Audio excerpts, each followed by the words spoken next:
सर्व समीकरणों की उत्पत्ति बताने चल रहे हैं।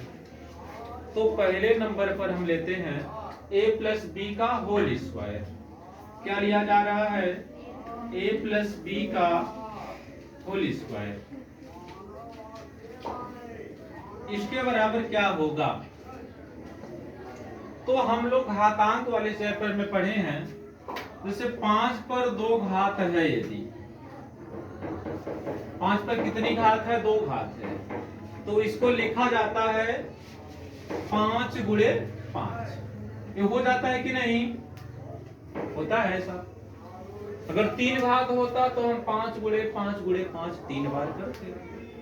4 घात होता तो 5 गुणे 5 गुणे 5 गुणे 5 4 बार करते। तो जितनी घात होगी उतनी बार हम उस संख्या का गुणा करते हैं। ऐसा घातांक वाले चैप्टर में बताया गया है।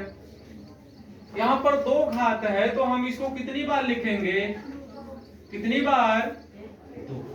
a plus B into A plus B, यही ना? ए हुआ। अब ध्यान देना है, यहाँ पर a का गुणा हम इसमें और इसमें दोनों में करेंगे, रूल है। इस a का गुणा हम किस में करेंगे? इनमें दोनों में करेंगे। तो अलग अलग लिख दिया जाए ऐसे, a into A plus B, फिर plus b into A plus. इतना समझ में आया सभी को? क्यों इस चीज को ऐसे लिखा गया? कोई दिक्कत है? हाँ? अब कोष्टक खोलेंगे तो अंदर गुणा होगा, a का दोनों पदों में गुणा होगा, तो क्या हो जाएगा? ए स्क्वायर। क्या हो जाएगा? ए स्क्वायर। फिर a का गुणा b में होगा, a का गुणा b में होगा तो ऐसे लिखेंगे a गुणे b, या इसको लिख सकते हैं हम a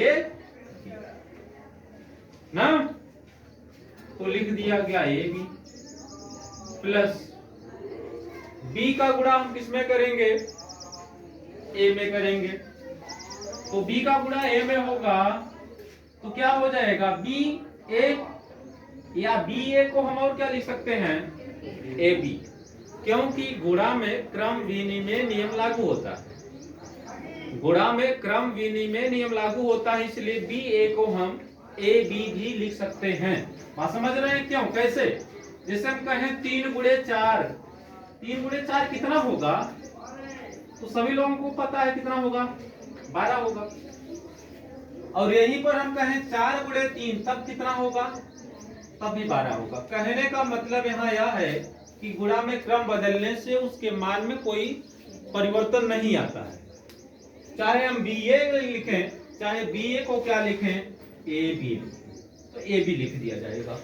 B का गुणा A में करेंगे तो क्या हो जाएगा? AB, फिर प्लस आया, इसलिए यहाँ पर प्लस आया।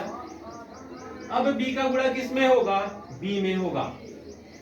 B का गुणा किस में करने चल रहे हैं? B में। तो क्या होगा?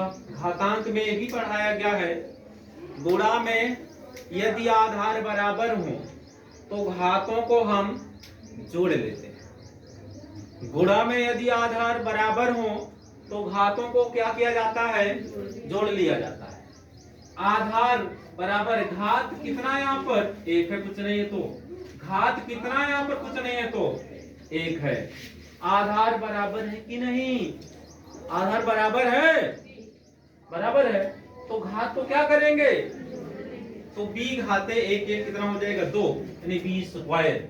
b का गुणा b में होगा तो b स्क्वायर। अगली लाइन क्या हो जाएगा? a स्क्वायर प्लस 1ab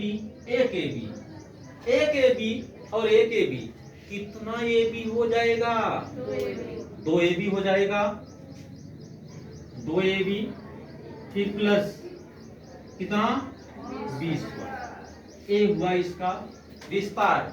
हमें याद करना पड़ता है a प्लस बी का होल स्क्वायर बराबर a square plus 2ab plus b square. इस पर आधारित हम एक सवाल लेते हैं।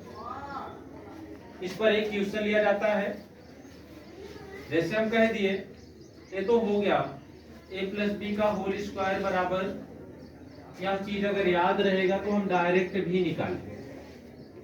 ए प्लस बी का होल स्क्वायर बराबर a square plus 2ab plus b square, यानी कि हमें इस तरह से समझना है, ए प्लस बी का होल स्क्वायर बराबर पहली संख्या का स्क्वायर धन 2 गुणे पहली संख्या गुणे दूसरी संख्या फिर धन दूसरी संख्या का स्क्वायर दूसरी संख्या का वर्ग। और समझ में आई?